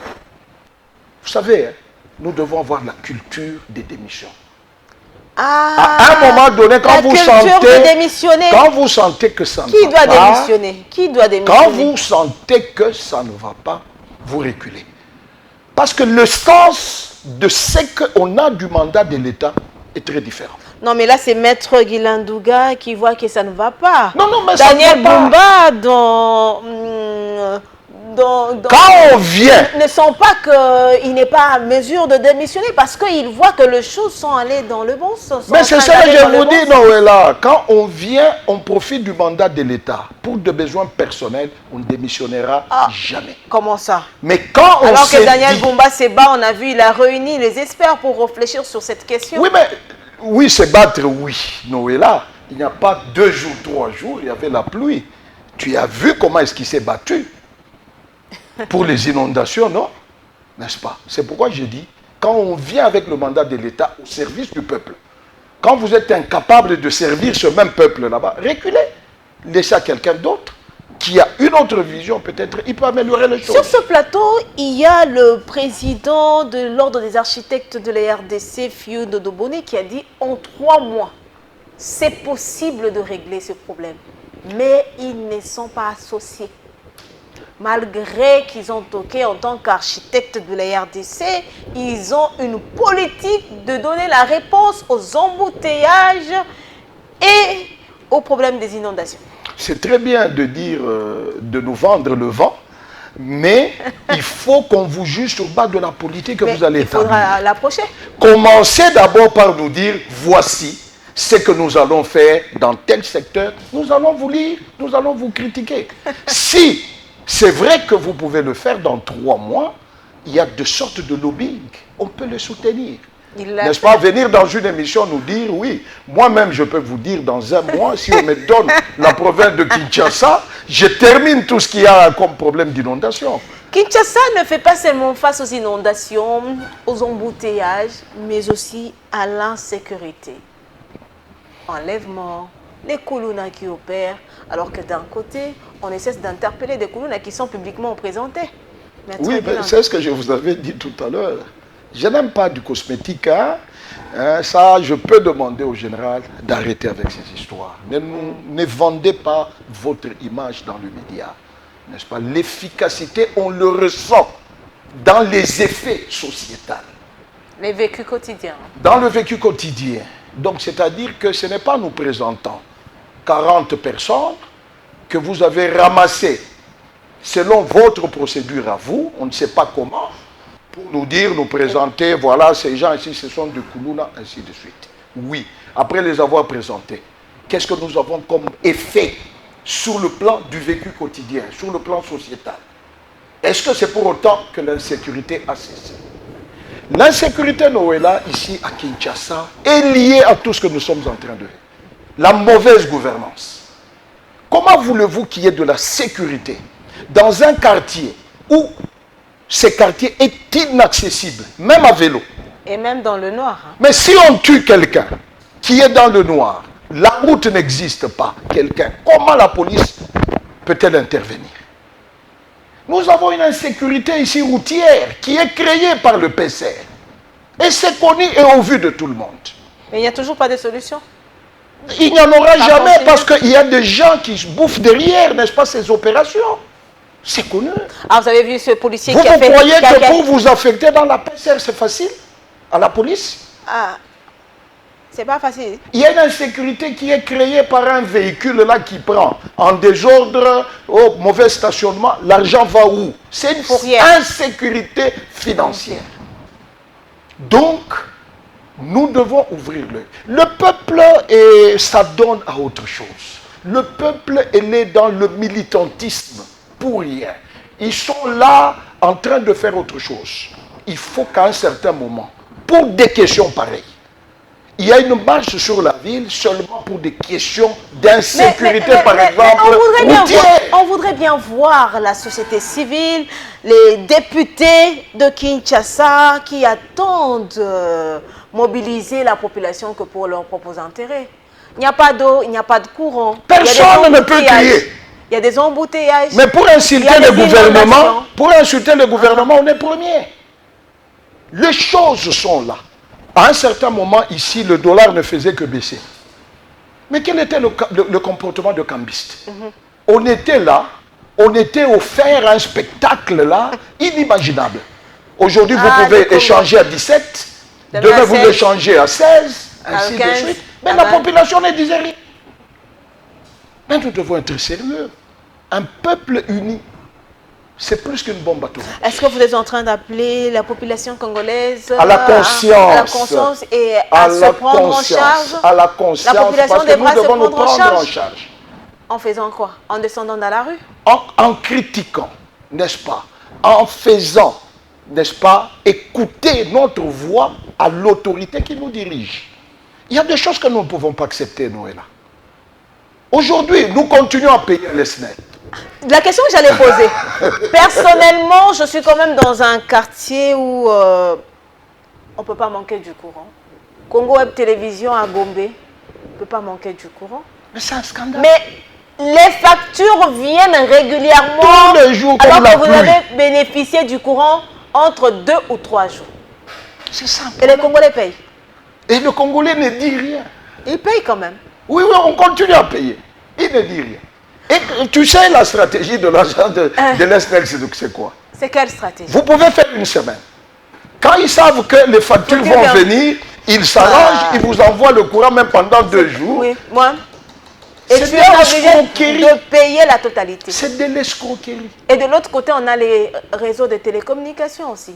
Pas une bonne connexion. Ce n'est pas au Congo qu'on peut manquer du courant, ni de l'eau. Nous sommes riches en hydrographie. Nous sommes riches en énergie. Kinshasa manque d'électricité. Et personne ne dit mot. Et même le palais du peuple est parfois dans le noir. Les palais du peuple. Et vous savez que même les autorités, des fois, ils négocient avec les SNEL. Non. À un moment donné, il faut savoir s'arrêter. Même les autorités. Et si les autorités sont dans ça, qui trouvera la solution? Et alors? Aujourd'hui, vous parlez de la finale de la CAN. Est-ce que nous sommes sûrs que nous allons suivre cette finale? Et demain, ça sera, ils peuvent trouver un compromis avec les terrasses. On vous coupe du courant pour envoyer aux terrasses. C'est inimaginable. C'est une insécurité notoire. A des réalités propres à elle, hein, la RDC. Donc c'est parce qu'il n'y a pas de sanctions. Et le DG là, il est là. Il roule carrosse. Et si lui vient, vous devrez laisser la place. Il peut même prendre le sens inverse. Ce n'est pas un problème. Mais en attendant, monsieur le DG qui prend le sens inverse. Où est le courant? C'est ça le problème. Quand vous politisez l'administration... C'est un ministre honoraire, hein? L'actuel directeur général de la SNEL. Je ne me trouve pas. S'il faut gérer comme ça, je crois que nous devons être sérieux. En tout cas, si j'ai bien compris, Maître Guilandouga, vous êtes en train de présenter le tableau. Les Congolais ont fait confiance aux dirigeants. Aucune solution. À travers les députés provinciaux, les députés nationaux, pas de solution. Et vous placez chaque Congolais face à sa conscience. Oui, Noëlla. Et surtout que Noëlla retient une chose. Tous ces gens-là, qui ministres, mandataires de l'État, ils ne sont pas redevables à la population. Ils sont redevables aux gens qui les ont nommés. C'est ça le problème. C'est la vie quotidienne. En résumé, c'est ça. Ils sont redevables aux gens qui les ont placés là. Rien à voir avec la population. Non, la population, c'est pas... Mais quand les élections vont commencer, ils reviendront maintenant pour nous acheter de polo, nous donner de 1000 francs, de 2000 francs. C'est quand même révoltant. C'est révoltant. C'est ça l'état des lieux que nous sommes en train de faire avec vous. Vous voulez que les choses changent comment? L'insécurité change comment? C'est ça le problème. Voilà imaginez-vous. En un mot, on va prendre ce troisième dossier. Imaginez-vous. Quand vous êtes sur la route ici, est-ce qu'on vous dit qu'un général est au-dessus de la loi? Nul n'est au-dessus de la loi. Lui, il peut passer sans plaque d'immatriculation, il peut prendre le sens, même marcher sur les séparateurs avec son véhicule. N'est-ce pas? Personne ne dira mot. Personne. Si la justice est respectée comme aux États-Unis, en Afrique du Sud, où un ministre fait ça, on le prend, il descend de son véhicule, on met son véhicule aux fourrières, il vient, il paye des amendes. Vous allez voir que les choses vont changer. Alors pour terminer, ça me rappelle l'histoire de ce jeune motard qui réapparaît dans un état piteux. Juste parce qu'il a essayé, je ne sais pas, de freiner le cortège d'un major ou quoi. Et il s'est retrouvé dans cet état. Noëlla.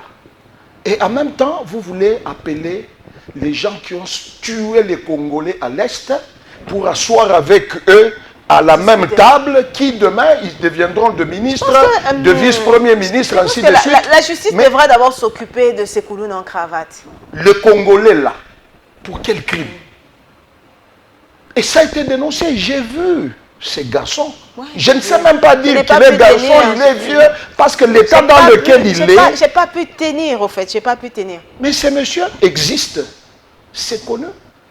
Il est là, en train de chercher encore d'arrêter. Non, qui vous dit que vous pouvez vous faire justice? Ça, c'est une arrestation arbitraire. Malheureusement, je n'ai pas pu avoir les coordonnées de ce garçon parce que je n'ai pas pu tenir face à ces images-là. Nous devons être sérieux. Madame, Messieurs, prenons à présent ce troisième dossier de notre rendez-vous de la semaine.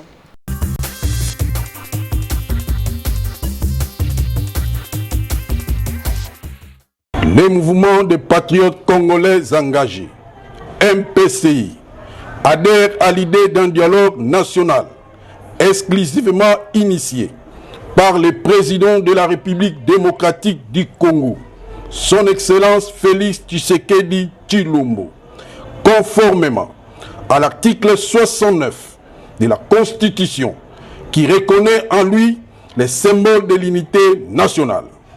Le mouvement des patriotes congolais engagés, MPCI, exige que le dialogue national en gestation puisse réunir la nouvelle classe congolaise, car il estime que l'ancienne a échoué à résoudre les crises politiques et sécuritaires récurrentes.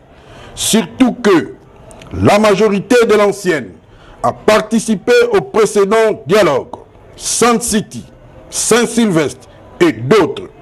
Et malgré ces précédentes discussions, le pays est resté dans une sorte de cercle vicieux.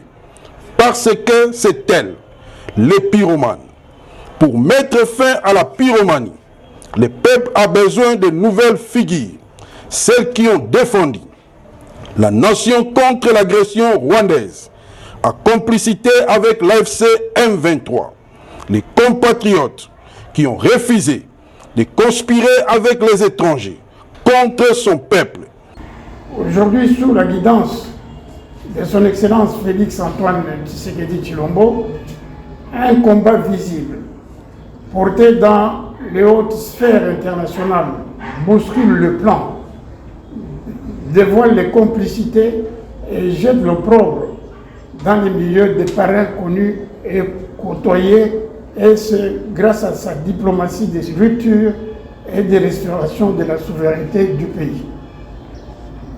Comment alors amener le processus jusqu'à son terme dans un environnement de trahison généralisée, jusqu'aux instruments de puissance et de souveraineté où chaque intervenant, national et international, vise un intérêt personnel ou intérêt catégoriel du groupe?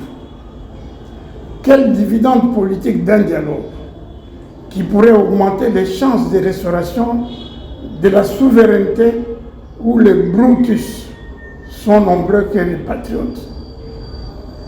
Quel impact sur la guerre en cours des sous-traités qui ne sont pas maîtres du projet eux-mêmes à la quête du blanchiment des crimes de guerre et des postes dans des institutions?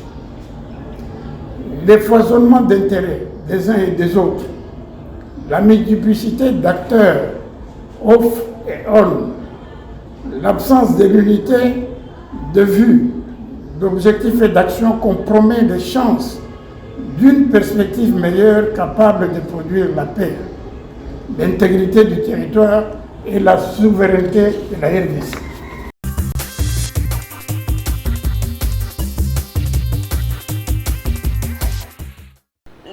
17, le 16 janvier, des journées chômées et payées en République démocratique du Congo. Ces journées, Maître Guilain Douga, les Congolais se rappellent de héros nationaux, Laurent Désiré Kabila et Lumumba, le premier ministre de la RDC hier, Zaïre. Qui peut être considéré comme héros national? Ah oui, Noëlla, c'est une très bonne question que vous venez de me poser. Aujourd'hui, nous sommes le 18. Hier, on a célébré le 2 héros. Là, il y a beaucoup de questions à se poser. Mais avant que je pose cette question, je voulais d'abord parler de l'indépendance lui-même, qui a fait le socle de la politique de Lumumba. Parler de l'indépendance, c'est-à-dire qu'on doit se rappeler des martyrs de l'indépendance. Le 4 janvier, une journée qui a été aussi chômée, payée en RDC. Donc Lumumba a prôné pour l'indépendance du peuple congolais en tant que tel. Mais Noëlla. RDC, un pays indépendant? Oui, après autant d'années, non, je ne parle pas du pays, du Congolais indépendant. Ça fait plus de 60 ans. Est-ce que le Congolais lui-même est-il indépendant? Le Congolais... Dans son propre pays. Est-ce que le Congolais est indépendant dans son propre pays? Vous savez, aujourd'hui, avec tout ce qui se passe comme politique, je n'ai rien à voir avec les étrangers. Mais nos frères, qui travaillent pour nos frères là étrangers, ouais, ils sont traités comment? Un expatrié peut chicoter un Congolais parce que cet expatrié, derrière lui, il y a un ministre, il y a un général, tout ça. Pas plus tard que les années passées, un ministre a été séquestré par un étranger. Et rien ne s'est passé. Donc le Congolais dans son propre pays, il souffre. Il ne représente rien devant un expatrié. Alors que dans le pays de cet expatrié, les Congolais ne peuvent même pas hausser la voix. Même pas vendre du coca. Même pas. Mais aujourd'hui, ils font même le petit commerce. Hein. Ils sont dans le petit commerce, ils peuvent fouetter, ils peuvent chasser, ils peuvent insulter. N'est-ce pas? Quelle est la différence entre ce que le traitement qu'on avait avant 1960 avec le traitement que nous avons aujourd'hui? Alors je vais compléter pour dire quelle est la différence entre ce qui s'est passé sous Kabila en ce qui concerne le traitement de Congolais et ce qui se passe sous le régime du peuple d'abord. C'est ça le problème. Quand nous regardons avec des lunettes d'un patriote, nous trouvons que rien n'a changé. Et Monsieur le Président de la République, Félix Antoine Tshisekedi, le peuple d'abord, c'est aussi les conditions de ce Congolais qui travaille chez les expatriés. Vous ne pouvez pas quitter quand même chez vous à 4000 km pour venir vendre des allumettes ici, avec des choux, vraiment, avec des Congolais. Vraiment. Et pourtant, dans ce pays, il y a les lois qui existent sur le petit commerce. Ça existe. RDC, c'est un pays riche en loi. Hein? Où vous voyez un étranger venir, tout ça, il commence à vendre le mouchoir. Et puis, il est à l'aise. Très à l'aise. Vous ne que... pouvez pas le toucher. Ce sont des intouchables. Et les Congolais qui travaillent avec eux, ils ont combien comme salaire? Personne n'en parle. Le SMIC s'élève aujourd'hui à plus de 20 000 francs congolais. Mais est-ce que ce SMIC est appliqué? En théorie. Parce que tous les inspecteurs du travail ici sont dans le poche de tous ces gens-là. Pendant le fait, quand le Congolais n'a rien à manger, lui, il va aller chez son expatrié là, qui un sac de farine, un sac de riz, tout ça, carton, tout ça, n'est-ce pas? Ça, c'est ce qu'on devrait être aujourd'hui. Maintenant, pour revenir aux héros,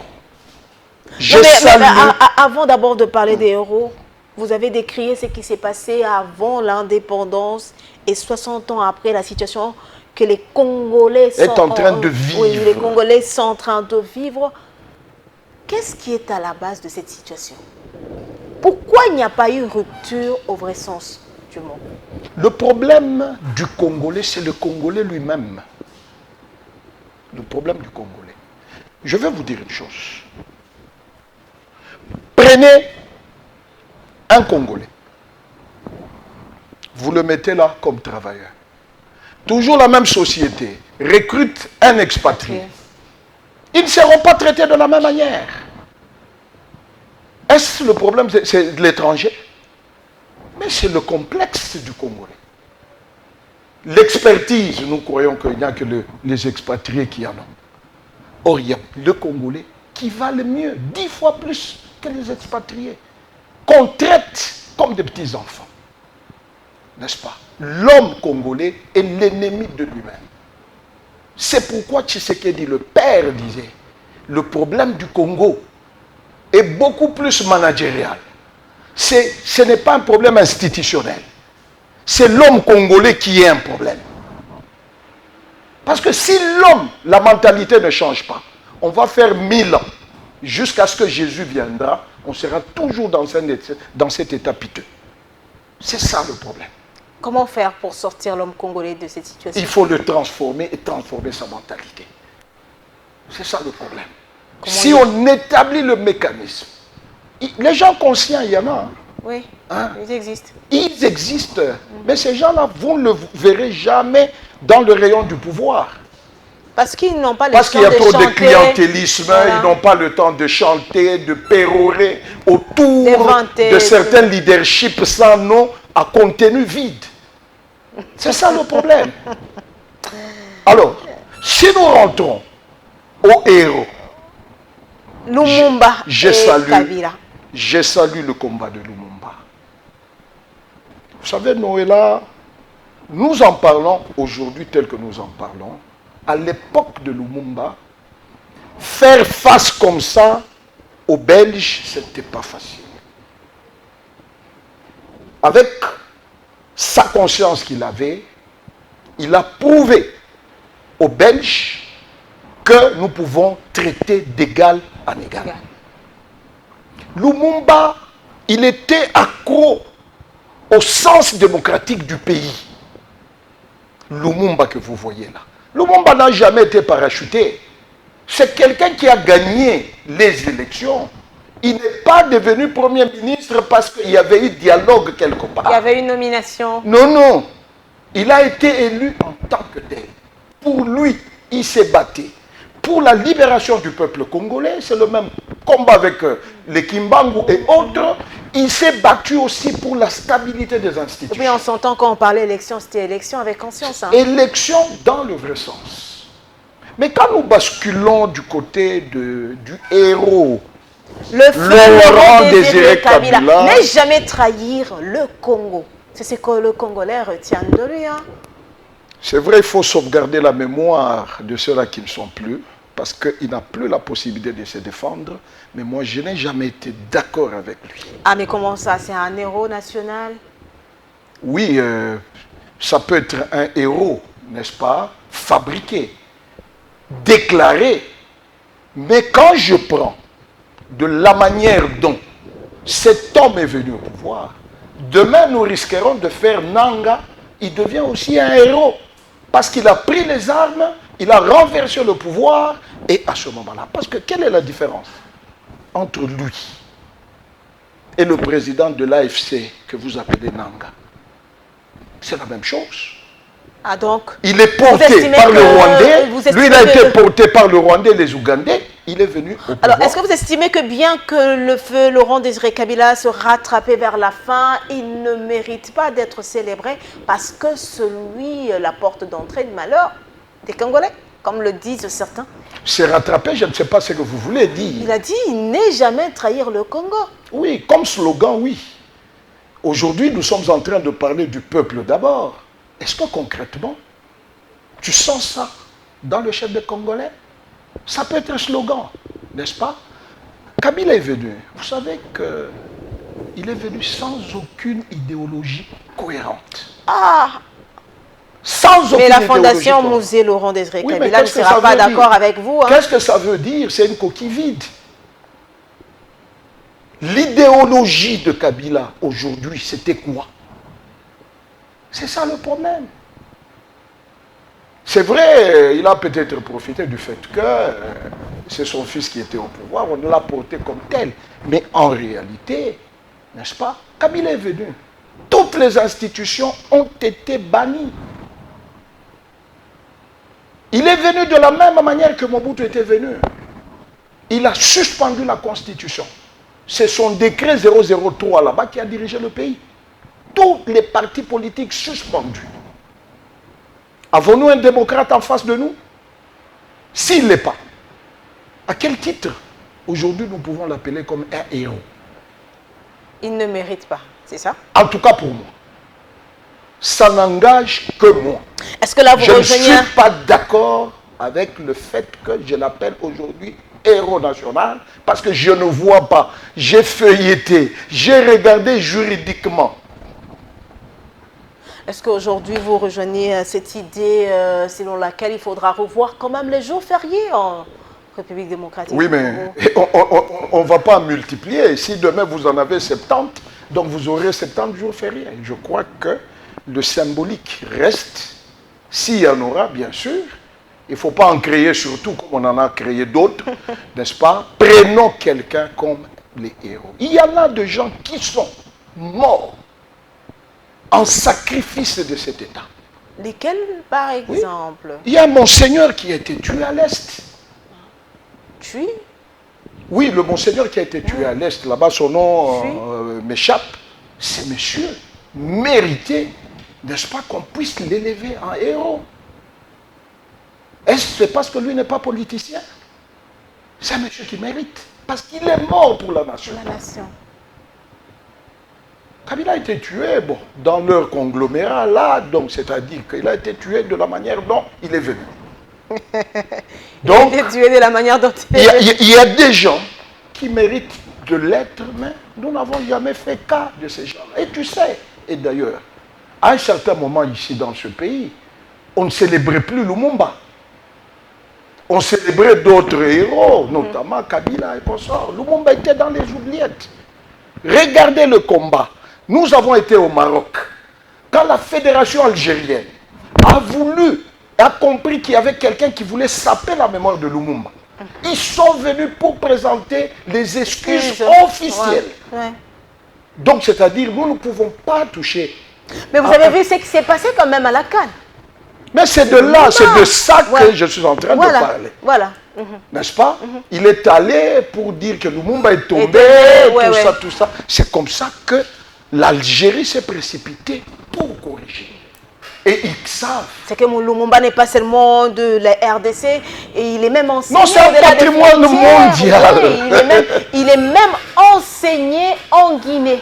J'ai aimé ce que l'ancien ministre Mende a dit sur la mémoire de Lumumba par rapport au gouvernement d'Algérie. Le gouvernement algérien porte ces messieurs, comme vous n'avez pas idée, au vu du combat que Lumumba a mené vers les indépendances. Donc, on ne peut pas cracher sur la mémoire de Lumumba. C'est pourquoi un tel monsieur peut être honoré. Catalico, j'ai parlé de Catalico, le Monseigneur Catalico à l'Est. Ces messieurs méritaient d'être élevés aujourd'hui comme héros national. Au vu du combat qu'il a mené à l'Est contre l'envahisseur. Alors, vous parlez de l'envahisseur, la RDC continue à être envahie, des familles endeuillées dans sa partie est de la République démocratique du Congo. Tout aujourd'hui, selon certains observateurs, la voie est en train d'être balisée pour un dialogue. Maître Guylaine Douka, quelle est votre position face au dialogue pour la paix dans l'Est de la RDC? Avant donc, nous allons prendre ce dernier dossier. Laisse-moi vous dire une chose, Noëlla. Les politiciens congolais, ce sont des opportunistes et des aventuriers. Mais pourquoi vous dites ça? Je le dis. Hier, on avait un monsieur ici qui s'appelait Safou. Vous savez là où il est? Ah, Daniel Safou. Oh oui. Vous savez là où il est? Député honoraire. Hein? Ça, c'est de l'opportunisme politique. Donc, on s'est dit, il y a des gens qui croient qu'eux seront au pouvoir éternellement. Tous les moyens sont bons pourvu qu'on en arrive.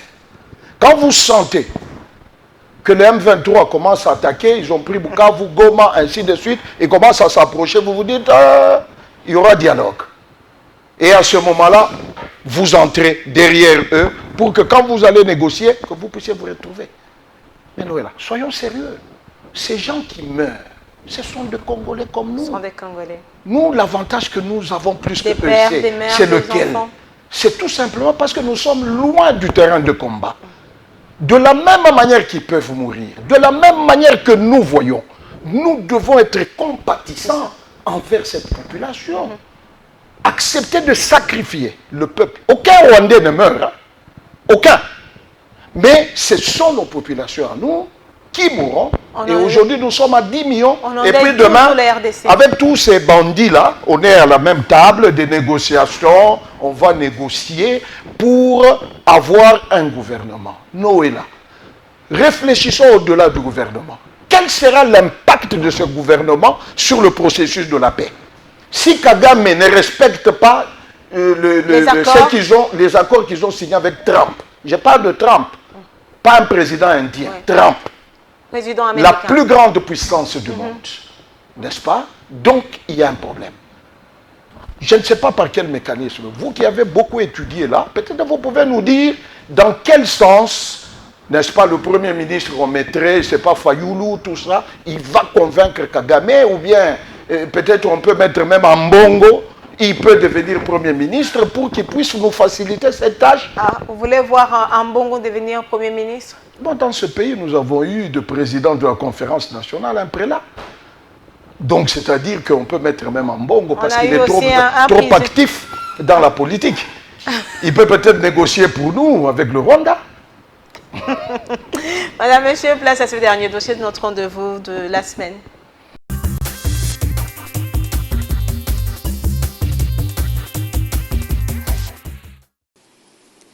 Malgré les initiatives de paix prises, les résolutions adoptées notamment par le Conseil de sécurité des Nations Unies et le Conseil des droits de l'homme, malgré les accords de Washington et de Doha, des initiatives de l'Union africaine, de la communauté est-africaine à SADC, la situation à l'est de la RDC demeure plus préoccupante.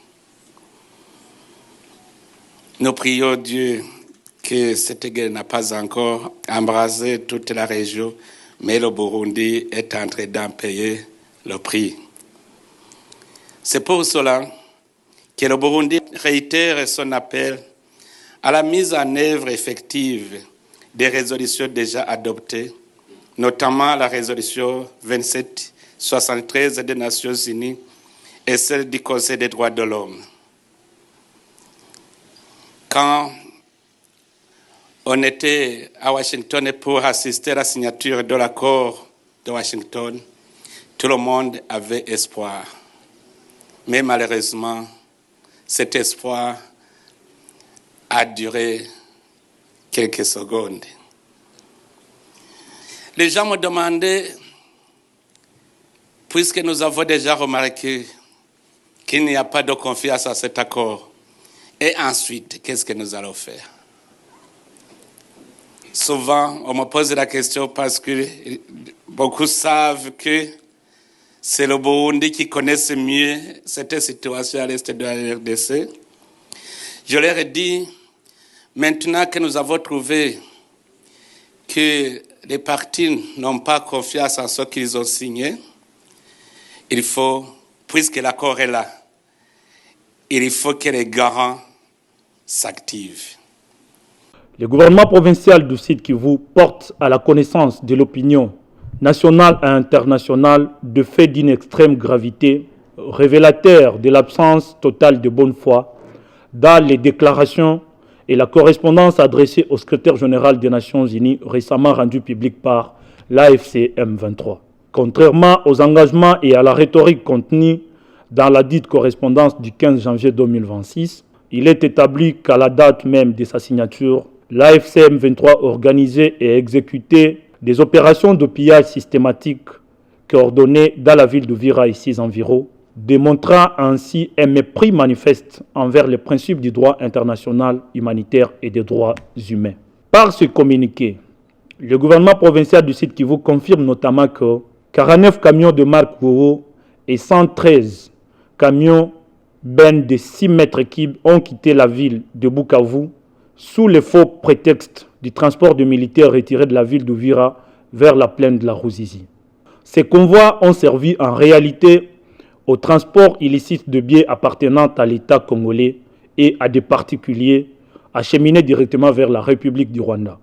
Dans la nuit du 15 janvier 2026, alors que le président de la République, chef de l'État, son Excellence Félix-Antoine Tshisekedi Tshilombo, avait engagé des efforts de reconstruction des infrastructures routières, des matériaux de construction entreposés dans la ville d'Uvira, au site de Kabimba, ont été chargés de force dans des camions appartenant aux rebelles de l'AFC M23.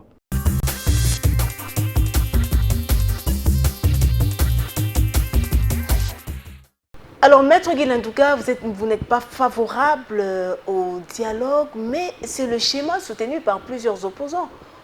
Un schéma qui était donc porté par le couple SSC-Senko. Et voilà qu'aujourd'hui, après la rencontre de l'Angola, ce qui s'est passé à Lomé, aujourd'hui, plusieurs voix estiment que le dialogue reste la réponse. Et là que vous ne voulez pas, qu'est-ce que vous vous proposez à la place du dialogue? Vous savez, en principe, nos relations étaient sérieuses. On ne pouvait pas dialoguer avec qui que ce soit. Nous devons... Moi, je suis de la logique. Moi, je suis de la logique de Mouzito. L'actuel ministre du budget? Du budget. Nous devons faire la guerre. Mais la guerre, comment la RDC va faire la guerre? Et certains observateurs estiment que la guerre ne résout jamais le problème. Hein. Vous voyez ce qui se passe en Russie. En Russie, la guerre est en train de résoudre. Ils négocient maintenant sur ce que la Russie va prendre comme territoire. Hein. Ça peut résoudre. Est-ce que vous pouvez vous réveiller demain pour aller faire la guerre aux États-Unis? Mais la guerre avec quelle armée, c'est ça aussi? Oui, mais c'est pourquoi j'ai dit, je suis de la logique de Mouzito qui dit, nous devons surarmer notre armée et nous faisons la guerre au Rwanda. Les M23 là, ce sont que des pions qui sont envoyés. Et tout ce qui se passe, les affres de la guerre, ça se passe sur notre territoire. Mais est-ce que la RDC est prête à faire la guerre? Oui, mais écoutez, pourquoi pas? Il y a des coins qui sont récupérés par les ennemis avec beaucoup de facilité. Mais non, ce n'est pas un problème de facilité. Alors? Le problème, c'est que le pays, tel que nous l'avons aujourd'hui, était infiltré à un niveau que vous n'avez pas. Est-ce que vous pensez que l'infiltration n'est plus là, n'est plus au rendez-vous? Non, l'infiltration est toujours là. Voilà. Mais on a le temps de s'organiser. Et entre-temps, les familles vont continuer à tomber dans l'Est? Oui, mais même, il vaut mieux, n'est-ce pas, tomber une fois que tomber plusieurs fois. Ah, donc aller au dialogue, c'est tomber plusieurs fois parce que ça peut... Parce que le dialogue ne va rien résoudre. On en a eu autant de fois et la guerre n'a jamais cessé. Aïe. Si nous arrivons à envahir le Rwanda, personne ne viendra nous agresser. C'est ça le problème. Imaginez-vous. Donc il est question de force sur terrain. Oui. Stratégiquement, comment voulez-vous expliquer? Toutes les forces du M23 sont concentrées maintenant dans le Sud Kivu. Mais nous avons des forces dans le Nord qui peuvent ouvrir d'autres fronts. Pourquoi on ne les ouvre pas? Parce que vous savez, quand vous avez une armée de 20 000 hommes, ils sont tous concentrés de ce côté ici. Ils deviennent plus nombreux. Or, et pourtant, s'il y a plusieurs fonds, ils vont se disperser. Nous avons des moyens. Nous, avec le Rwanda a quelle armée? Ah, vous posez la question si le Rwanda a quelle armée? Oui, alors que je vous donne les Nations Unies ont même dit que, au fait, ce que possède le Rwanda est plus que ce que possède... Ce n'est pas suffisant. Ce n'est pas suffisant, Noëlla. Les Nations Unies. Les États-Unis sont partis en guerre, n'est-ce pas, avec à Saigon. Malgré leur arsenal militaire, ils se sont retirés là-bas, abandonnant 15 000 tonnes d'armement. L'Union soviétique a attaqué l'Afghanistan. malgré leur arsenal militaire. La détermination d'un peuple va au-delà de l'arsenal militaire. Face à une armée rwandaise de 30 000 hommes, nous avons une armée de plus de 150 000 hommes. N'est-ce pas? Nous pouvons nous mobiliser. Aujourd'hui, on s'est dit, nous faisons la guerre. Kagame ne va pas tuer tout le monde. Donc vous proposez la guerre à la place du dialogue? Moi, c'est la guerre. On n'a pas à négocier. La négociation, je vous le dis, on se retrouvera avec vous ici pour en débattre si je ne meurs pas. Pour en débattre encore et vous démontrer que voici votre dialogue, là, tant prôné par l'ECC et la SENCO, n'a rien apporté. Alors, quelle lecture faites-vous aujourd'hui du discours de l'ECC SENCO? On va rappeler qu'ils ont été reçus aussi après la rencontre entre le président de la RDC avec Joao Lourenço. Oui, écoutez, c'est toujours des discours contradictoires. J'ai suivi un élément, je crois que c'est le cardinal Ambongo qui parlait qu'il ne faut plus se voiler la face. N'est-ce pas? Nous sommes dans le processus de la balkanisation. Est-ce qu'il a tort? Non mais, ok, hier, c'est lui qui soutenait qu'on puisse se mettre à la table de négociation avec l'AFC et M23. Qui est le produit de la balkanisation? C'est l'M23 et l'AFC. Donc, c'est-à-dire, vous ne pouvez pas dire une chose et son contraire. Voilà. C'est pourquoi l'incursion de ces deux églises dans la politique, en tout cas, me laisse un peu trop perplexe. Je crois qu'ils ont un cadre idéal, hein, pour faire leur politique religieuse. Ils jouent le rôle de l'église au milieu du village, en soutenant les faibles. C'est la solution qu'ils cherchent. Voilà pourquoi ils ont amené le pacte social pour la paix. Non, mais les faibles qui sont-ils? C'est la population congolaise. La population congolaise est défendue par l'armée. La population congolaise n'est pas... Qu'est-ce qui vous fait mal dans l'intervention du couple ECC SENCO pour la paix? Je vous ai toujours dit que je n'ai jamais aimé quand on fonce trop en politique avec des agendas individuels cachés. Hein? Qui ont des agendas cachés? Dis-moi, Nang est venu d'où? C'est de l'ECC, non? Malumalo est venu d'où? C'est de l'église catholique, non? Cet agenda, tu l'as déjà oublié? C'est ça le problème. Il y a des ministres qui sont recommandés par cette église, par ces églises. Vous croyez que quand il y a des négociations, vous ne pouvez pas passer par ces églises là-bas pour devenir tel ou bien tel autre? C'est ça le problème. Ah, c'est pourquoi vous avez dit tantôt qu'un jour on peut se réveiller en Bongo, Premier ministre? C'est possible parce que leur levier est toujours sur les aspects politiques, au lieu de se concentrer sur le salut des âmes. C'est ça le problème. Quand vous aimez tant la politique, vous oubliez les autres, tout ça. Je ne connais pas le nombre de cultes que lui a tenus pendant l'année qui vient de se terminer. Mais je connais le nombre de déclarations qu'il a faites. Ah, c'est combien de déclarations? Plusieurs, qui dépassent le nombre de cultes qu'il a tenus. Alors, je veux souligner, c'est pratiquement la fin, que les travaux de la réunion de haut niveau consacrée à la cohésion et à la consolidation du processus de paix en RDC et dans la région de Grand Lac se sont clôturés le samedi 17 janvier 2026 à Lomé, au Togo. L'objectif poursuivi par Forêt, président du Conseil des ministres de la République togolaise et médiateur principal désigné par l'Union africaine pour l'Est de la RDC, était de renforcer la confiance, de faire progresser le dialogue et de veiller au respect des engagements pris par les différentes parties prenantes. Vous l'avez souligné, Maître Guilain Douga, plusieurs documents ont été signés, accords, mais on a toujours dénoncé la violation du côté du Rwanda.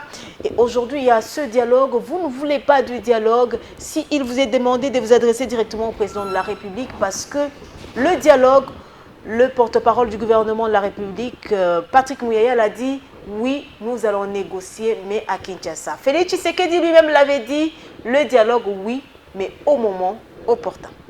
Qu'est-ce que vous pouvez dire à Félix Tshisekedi? Ma position reste la même. Vous savez, tous ces gens qui se sont retrouvés à Lusaka et consorts, le véritable agresseur du Congo, ce n'est pas le Rwanda. Ah, c'est qui? Il y a des multinationaux qui sont derrière ce pays-là. Il y a beaucoup de pays qui nous font sourire. En réalité, ils sont derrière cette guerre. Voilà pourquoi tout le monde est hésitant. Écoute, aujourd'hui, le M23 nous attaque dans le secteur du Sud Kivu.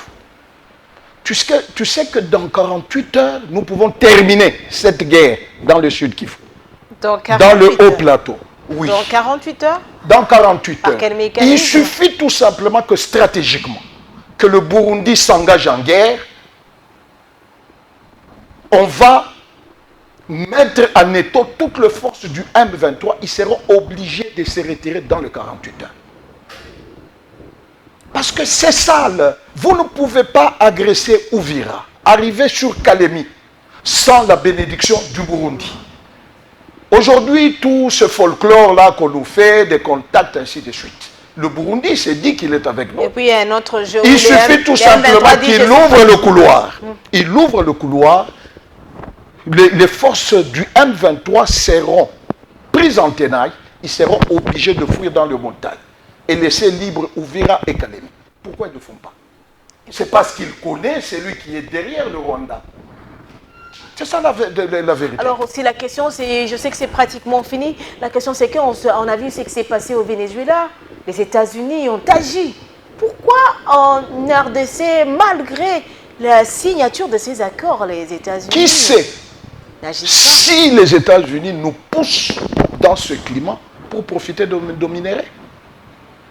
Mais il y a eu des accords. Parce que sans... Il y a eu partage gâteau du côté minéré. S'il y avait la paix, je ne crois pas que la République pouvait se précipiter à signer tout ce contrat ici. C'est pourquoi j'ai dit qui sait. Si ça profite aussi aux États-Unis, qu'on soit dans ces climats pour qu'ils profitent de nous. Parce que nous négocions en position de faiblesse. C'est ça la réalité. Donc la dernière carte, selon Maître Guilain Douga, c'est faire la guerre. La guerre. Alors c'est complètement fini, madame, messieurs, merci de nous avoir suivis ce dimanche et certainement que vous avez aimé ces débats. Maître Guilain Douga, vous avez quelques minutes pour vous adresser à cette population qui vous a suivi ce dimanche. Vraiment, je tiens à ce que notre population soit debout. Debout. Ne soyons pas, ne balançons pas dans le tribalisme, dans le régionalisme, dans l'ethnicisme, ça nous affaiblit. L'intérêt que nous avons tous sur notre pays, le Congo. Soyons debout, nous allons bouter l'ennemi dehors. C'est ça. Parce que si on doit tenir, bon voilà, celui qui est au pouvoir, il vient de tel coin, celui qui viendra demain, je crois que... Est-ce que vous pensez que ce discours passera bien du côté de l'opposition? Martin Fayoulou, Moïse Katumbi et le Front commun pour le Congo avec Joseph Kabila. J'ai fait ma part. Et surtout qu'il y a déjà... J'ai fait ma part avec ce qui commence dans le Katanga. Avec ce qui se passe dans le Katanga, je crois que j'ai fait ma part. Moi, j'ai fait plus de 32 ans dans le Katanga. Je connais le comportement. Je connais le comportement. C'est pourquoi j'appelle à l'unité, n'est-ce pas, nationale. Le nationalisme, c'est ça. Sinon, il n'y a pas de nation et il n'y a pas d'État sans nation. Si nous sommes des nationalistes, nous devons avoir ce vouloir vivre ensemble. C'est alors que nous deviendrons plus forts que ceux-là qui nous agressent. Alors, merci bien, Maître Guilain Douga. Je rappelle, vous êtes analyste politique. Merci d'avoir répondu à nos questions. Merci beaucoup, Noëlla. Je suis très content de m'avoir reçu encore une fois sur Congo Web, qui est un levier puissant en matière médiatique. Merci bien, merci avec beaucoup. Le plaisir de vous retrouver prochainement. Merci. Ah ben, c'est l'heure, madame, messieurs, c'est complètement fini. Merci de nous avoir suivis et restez fidèles sur Congo Web Télévision. Je ne cesserai de le dire, Info, c'est une émission de Congo Web Télévision. Info, c'est votre émission, Info, c'est notre émission. Merci de nous avoir suivis. N'hésitez pas de nous contacter par de voies habituelles. Au revoir et on se retrouve le dimanche prochain pour un autre numéro de votre magazine d'actualité. Bye bye.